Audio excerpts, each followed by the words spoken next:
Hello po. Ngayon naman po ay ituturo ko po kung paano mag-generate ng data from TikTok. Ito po, finance, transactions.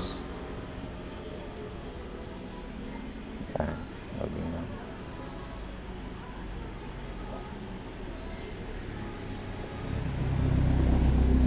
Huwag po kayong pipili dyan. Bali, dapat po is nakasettle lang po. Settle. Yan. Settle. Then export. Select date.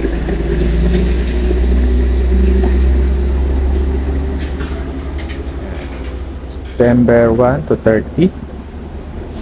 Click OK. Click export. Dito po medyo matagal dito eh. Parang may bug eh. Pero pag nilabas mo nyo po yan, madadownload po yan. Ito po, i-click po natin yung gilid para mawala. Yan, tapos export history. Yan, na. Download. Yan, tapos open na po natin siya sa Google Sheets. Ito po. Tapos select. Control Shift down,